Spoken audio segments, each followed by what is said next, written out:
Disliking a video game or outright hating one is what every gamer will eventually have to experience.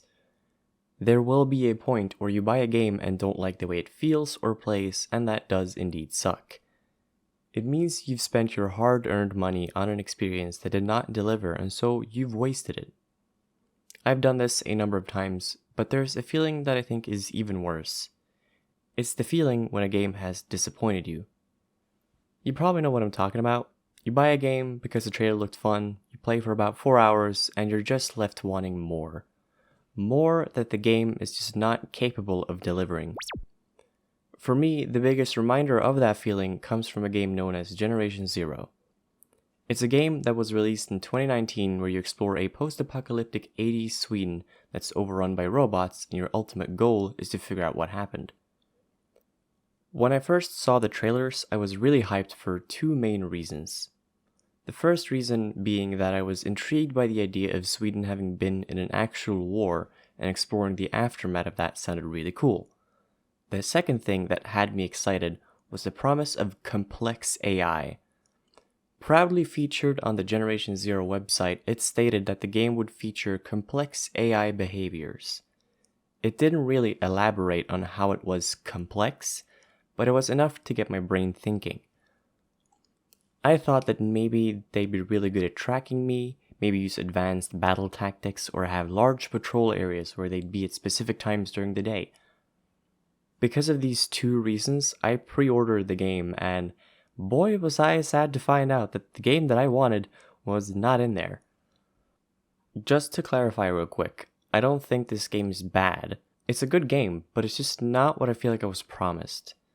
I expected a highly tactical shooter exploration mystery game, but what I got was basically a mindless shooting action game with repetitive exploration and a poorly communicated mystery. Let me start by elaborating on the mindless shooting claim, since there might be a lot of people that disagree with me on that. The game features a plethora of ways to efficiently deal with your robot enemies, and I will now rapid fire all the ways that I can remember. There's EMPs in the forms of batteries, electrical boxes on walls and in the streets. There's hand grenades, smoke grenades, explosive gas tanks, poisonous gas tanks, explosive barrels, cars to blow up, rocket launchers with explosive smoke and EMP rockets, fuel cells from enemies, landmines, flares to distract, fireworks to confuse, hacking, weak components, and checking for health and components with the binoculars. There's definitely enough mechanics in the game to allow you to be strategic, but there's this one thing that's holding you back from doing that. That thing is that the AI is so terrible in combat that it's equally as efficient to just shoot the robots until they blow up. When I played the game at first, I played it very carefully because the robots intimidated me. I thought that alerting them would mean certain death, but when I recently played the game with two friends, we quickly learned that the game shits its pants when there's 3 players. The robots do not have any advanced tactics to deal with the player, and they honestly just prefer to stay in one place for minutes at a time, just looking at you and occasionally shooting you. Do they do a lot of damage? Yes, but it's never difficult, it's just time consuming. The game has a lot of artificial difficulty where instead of making more challenging enemies, it just boosts the amount of enemies and the strength by spawning the higher quality robots. It feels cheap and not very satisfying, and also, the AI tends to stay put in single player as well, which is even more confusing since it's just one target and staying put just allows the player to get more time to shoot at the weak spots. So why would one waste any amount of time setting up an ambush that'll probably fail anyway when it's quicker to just get straight to the killing? Speaking of failed ambushes, the game does frequently bug out and just say that you've been spotted even though there's no way any robot saw you, so you have to start fighting anyway or run away. I'll talk more about the bugs later though, so I'll leave that there for now. The fact that the game was advertised as being more strategy based when it's basically an action shooter is really a letdown, and when every combat scenario becomes the same, and the only difference is the amount of time it took to finish it, boredom sets in quickly. Now one might think, okay fine, I don't really like the way the combat is, but maybe the exploration is fun. And at a first glance, it's fantastic. The open world is gorgeous and captures the nature of Sweden perfectly. The landscape, the cities, the farms, everything. It felt just like home, and my favorite part is the lighting. It really makes the environment pop, and it was a joy to look at. There's a bit of an issue though, and it's that the game really reuses its 13 assets way too much. The houses all look the same, have the same layout, and after a while, the game feels like walking in a big circle. As a Swede, I can confirm that yes, we have a lot of red houses with white corners, and in general, we just love white corners on houses for whatever reason, but there's more than one shape of house. There's actually other types of houses, like brick houses, but this game seems to reserve bricks for either apartment buildings or stores. It's also disappointing to see that the bunkers, which are the main points of interest, are all copies of each other as well. If you've been to one, you've been to all of them.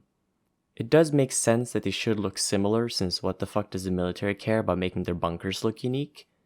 They could have been visually different in other ways though, like maybe one could have been almost completely destroyed, so the puzzle is to figure out how to get in.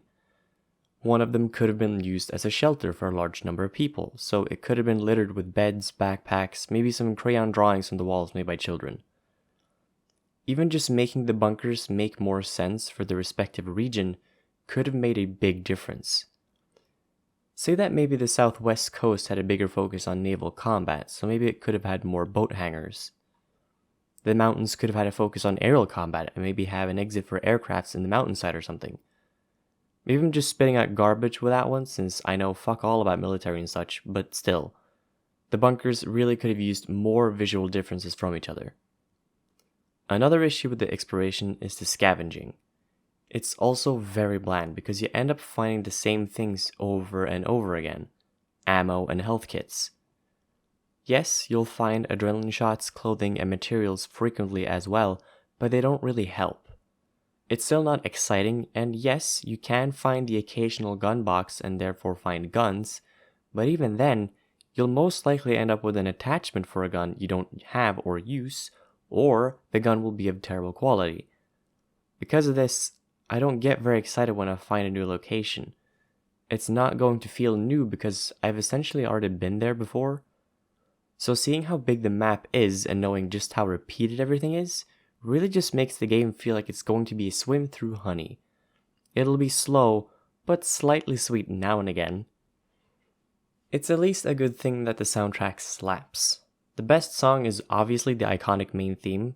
I fucking dare you to listen to it and not feel like you want to save the world.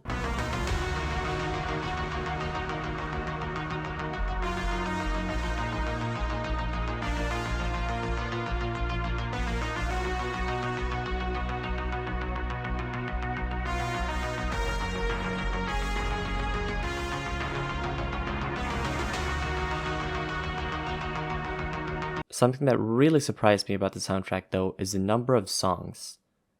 Because most video game albums are pretty large, since you need a lot of music for an experience that on average can last between 15 to 60 hours, or more. Somehow, Generation Zero's album only has 5 songs. 4 if you don't count the main theme, since it only shows up on the main menu. I still never got tired of those 4 songs, which just tells me that they have to be pretty damn good. Although, saying that, I know I've definitely gotten tired of some of the combat music in scenarios where that music wouldn't stop playing. Anyway, the music really helps the mundane exploration and makes it less of a pain. I definitely say that overall though, the exploration is best when you've just started, and everything is new, and my favorite part was encountering all the different robots for the first time, which brings me to my next point. The robots in this game are so fucking cool! They look like they used to be either construction vehicles or motorbikes turned into murderous killing machines. I am so glad that they don't all look like different sized transformers or some sort of nanomesh covered being. I legitimately think that this game has some of the coolest designed robots in recent years. They all feel like they have fresh ideas apart from a few like the runners and hunters, because we've all seen dog and humanoid robots before. But I'm not just a fan of how the robots look. They sound amazing too. A really cool aspect of the robots is the fact that you can tell them apart by the sound of their engine and power source thingy. Every robot has a slight sound to them that has its own distinct pitch, style, and rhythm, which means that if you're stuck in a building and can't look outside, you can still hear what type of enemy is stalking you. There's also the more obvious difference in sounds, which is what you could call the robot's speech. The runners have bark-like sounds.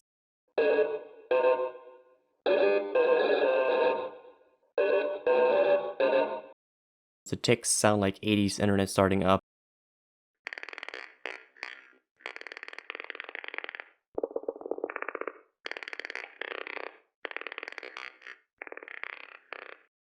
And the tanks sound like the next Godzilla villain.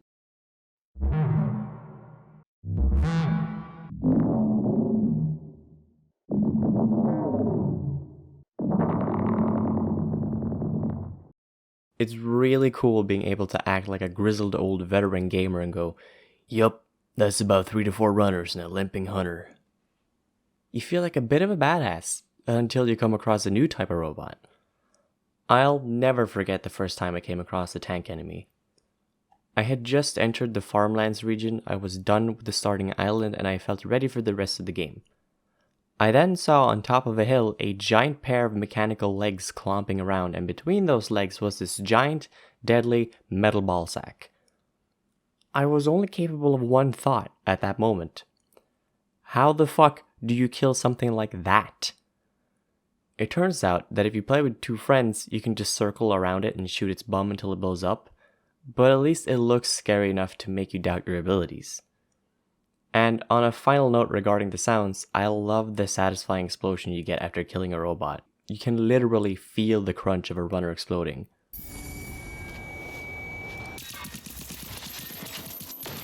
The final major aspect that I really liked about the robots is the fact that it rarely feels like they just spawned in. You can see robots from several hundred meters away, and even when you can't see them, they're still moving around in the world. This means that you can end up in cool scenarios where you, for example, clear out an entire farm to loot the barn, and after a few minutes of looting, you see a group of hunters coming your way. It jacks up the immersion a lot, and it makes the robots feel like they're physically part of the game world, minding their business even though you're not there. The robots do at some point spawn in out of nowhere, but that's only in missions from my experience. And yes, they do have to spawn in at some point, but they only seem to spawn when you're miles away from their spawn point. And actually, come to think of it, why are there robots invading Sweden? The game does have a story that tries to explain this, but I'm gonna be honest, I don't like it. To be specific, I don't like the way it was delivered to the player. The main way that the game tells you the story is through voice tapes, notes, and logs you find in missions. The problem is that that's it. There are no cutscenes or situations where you're put in a situation where you need to understand the story, so because of that, me and my friends understood none of it. This is a damn shame, since I was really intrigued when I noticed that the military class robots all had the 3 Swedish crowns on them, which meant that they had to have been a part of the Swedish military, or at the very least, they had something to do with the Swedish government.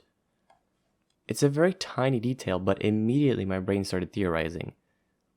You'd think that this would make me more compelled to listen closely when a voice tape started or read notes whenever I found one. What unfortunately happened though is that almost every single one of the voice tapes I found just featured someone saying blah blah military stuff, blah, oh wait, we're being attacked by something.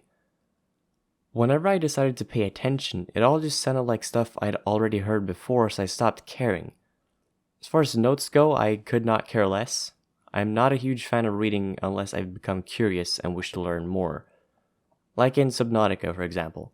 I like to read lore notes because it's an alien planet that's filled with unanswered questions. Questions like, what happened to the aliens? How did the virus start? How can that animal breathe fire? Why is everything so damn terrifying? It works because an alien planet is so much more mysterious compared to Sweden being attacked by robots.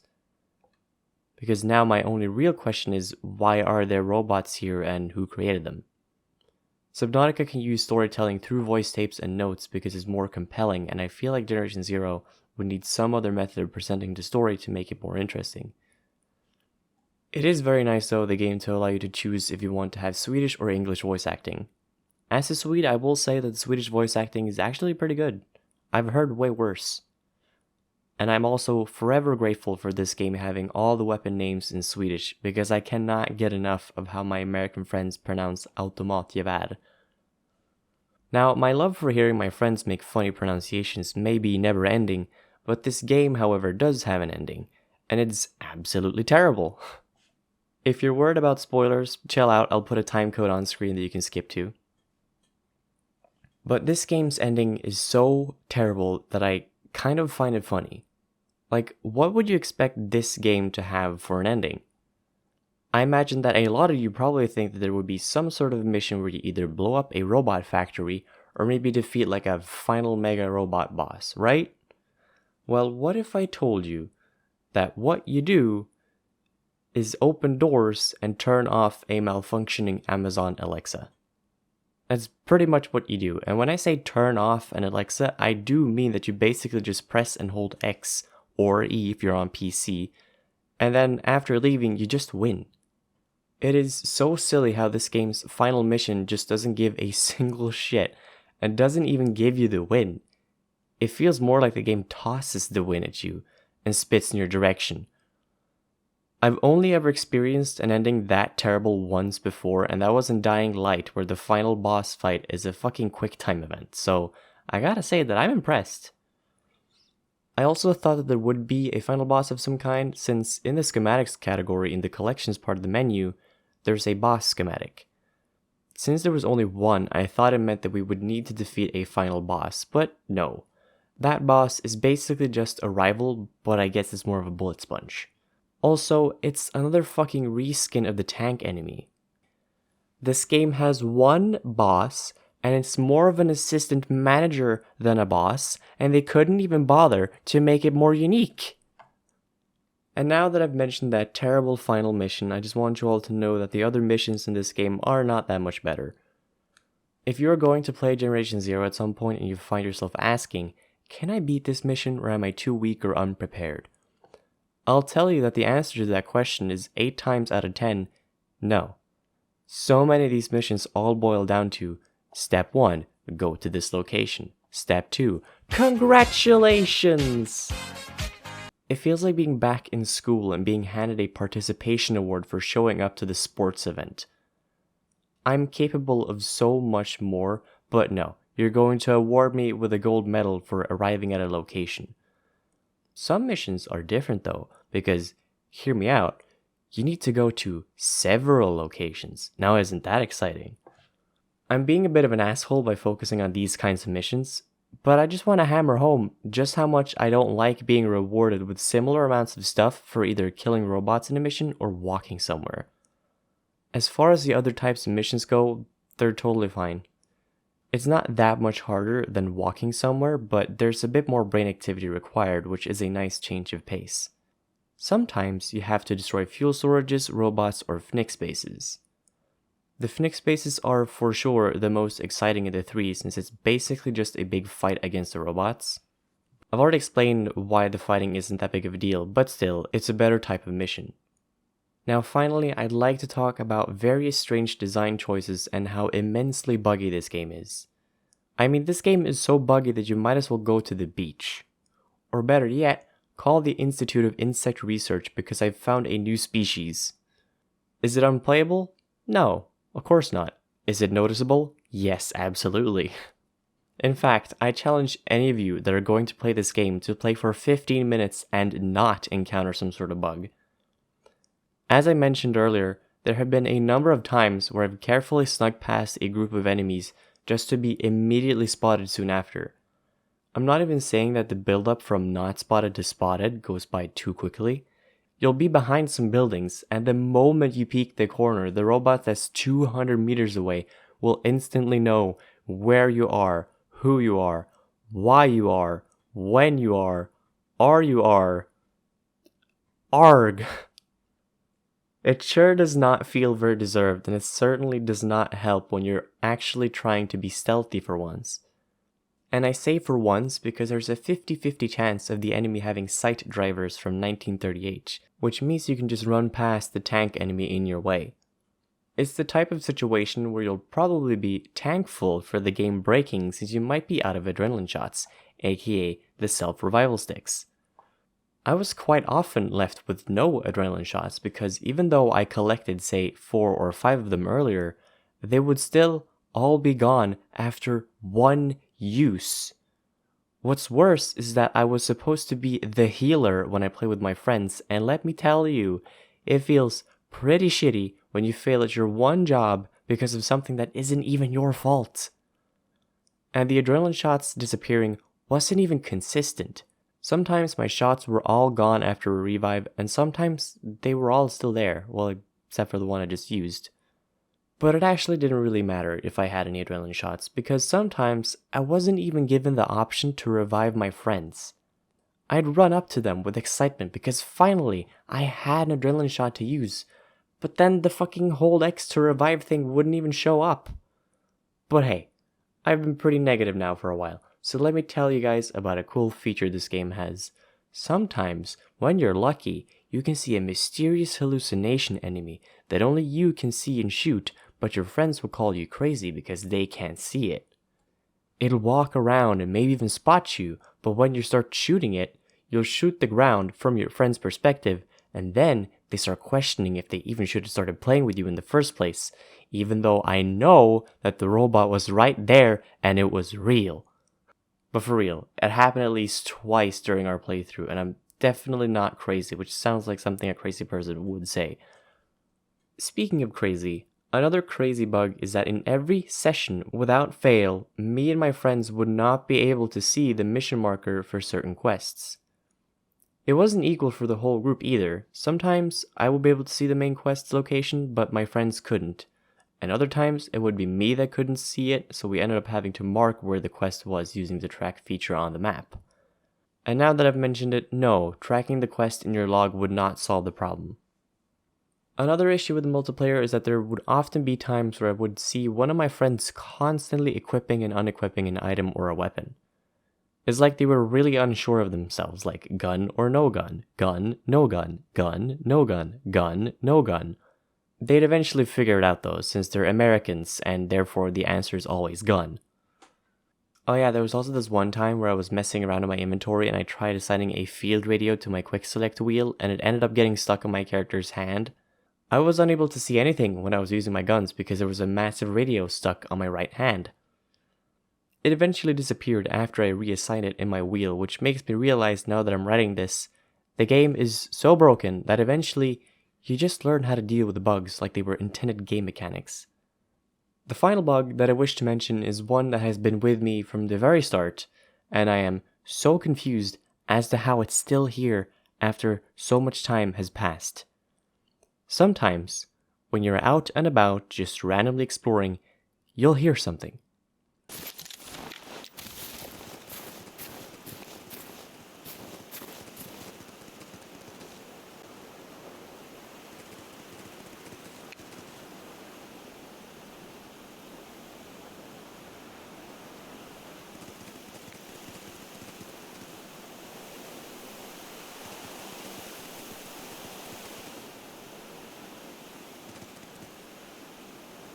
This something is the sound of the tick enemy running.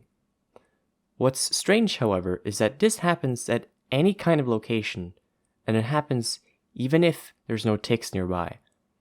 And maybe you think it just means that there's a tick enemy that's stuck in the ground or something, and it's just chasing you, right? Well, no, it can't be, because for one thing, the sound is only heard at certain angles, and also, you're not even in combat. You just hear the sound randomly, but there's literally no reason to be hearing the sound. And no, I'm not crazy because I checked with my non-crazy friends and they could hear it too. And this phenomenon has been in the game ever since I played it at launch back in 2019. How has this not been fixed yet? Now, as far as bugs go, I couldn't remember any more than those I just mentioned, but I do have other gripes that I want to talk about. The game also has mechanics and features that I straight up don't think work very well. For one thing, the photo mode is terrible since you can't move the camera freely. It's quite a bummer since it would be nice to be allowed to take cool screenshots. Another thing is that when you're in a multiplayer session, it is way too easy to collect the 3 bunker codes whenever you enter a new region. It's basically guaranteed that you'll get a code when you've killed a robot since everyone can loot it. You can get all 3 codes from one robot, so that's a bit of a bummer. The missions, as I've already explained, really do not need less effort required, so I think there should be a system in place that checks if a code has been looted from a robot. It should also check if a player has defeated the robot, because when me and my friends entered the marshlands, we found an already dead runner and we all looted a code each from it. We ended up getting the 3 code pieces without even thinking about firing a bullet. But do you want to know what makes me think of firing a bullet? The fall damage. It's so unpredictable that thinking about it makes me want to fire a bullet into my head. It's not terrible if you're on your feet and say fall off a rooftop. The real bullshit is if you've been knocked over by any of the robot attacks that can do just that. If you've been knocked over and you're sliding even slightly down a hill or slight angle, you can take anywhere from 10 HP to 90 HP worth of damage. It's the absolute worst when you know you have no adrenaline shots left, probably because they disappeared again, and you have a sliver of health left, and you've almost stopped sliding. Like you're at the point where you move slower than the global climate politics, and just before you stop, you just lose the last amount of health you had. And I'm not even talking about a slow decline to 0. It will go from 100 to 10, and then during the rest of the slide you're fine until the very end. I'm unsure if it's intentional, but I am 100% sure that it's definitely pissing me off. The absolute dumbest thing though, and the final gripe I'll mention, is the matter of creating a new game. It was only recently that you were allowed to create a new world and in some aspects character. It took until the 25th of October 2022 for the developers to introduce a mechanic that exists in pretty much every game known to man. Being able to start fresh is a no-brainer, and somehow it took just more than 3.5 years for me to be allowed to create a completely new character and new world, aka a fresh game. To be fair, you could indeed make a new character from the start, however it was never completely new. Mainly, your new character would already have explored all the locations your other character had already been to, and it also meant that you wouldn't be able to pick up guns you had found in those already discovered locations. So if you thought that you could get a good start by being smart and remembering the gun locations, just know that I endured the same pain. It even transferred to when I was exploring my friend's world, which was a completely new world. My friends told me to pick up a gun they found lying on the ground, but all I saw was just ground. Also, the missions wouldn't even be reset for your new character, meaning that you would miss out on experience. By far though, the worst thing about making a new character was the fact that the storage box wouldn't even be cleared. For whatever reason, you share the storage box with all characters. Oh, what's that? You've already filled your storage to the max? Tough shit, start recycling and stop crying. But I should quiet myself now, because all those issues have been resolved and there's now peace on Earth. Except no, it isn't, because the only issue that was fixed was the missions now being reset for new characters and the map locations and collectibles being reset. Everything else though, still the same. You still share your tiny storage shoebox with every character, and your apparel inventory doesn't even reset either, which isn't a big deal, but I still think that a new character should mean new and not barely used. I would complain about the game being terrible at telling you how to get some of the crafting components, but they also fixed that recently with item descriptions for every item, and it also wasn't that big of a deal for me since I didn't bother to craft that much anyway. I feel like I've been very negative now for quite some time, so I want to clear the air a little by saying something positive for once. I like that when you're shooting a robot, the color of the sparks coming off their bodies change to blue if you're hitting a weak spot. It's pretty cool. It helps too. And, oh yeah, there's a slight change to the sound of impact, of the bullets when you hit the weak spot. It's fun to play the organ in churches, I guess.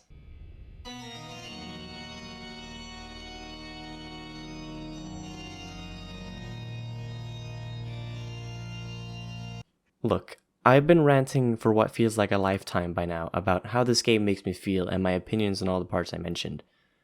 Yeah, I don't really like the combat. I do feel as though the story could have been handled better. The exploration bored me after a few hours. The missions could use some more work and it definitely needs more bug fixing. There's a lot of stuff here that I don't like very much, but I want to be clear.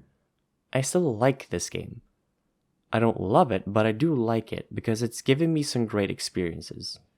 Seeing the robots for the first time, exploring video game Sweden that isn't Minecraft, introducing my American friends to Swedish things like the concept of a fika, and perhaps what I'm most thankful for, it gave me the experience of going through a mess with a group of friends.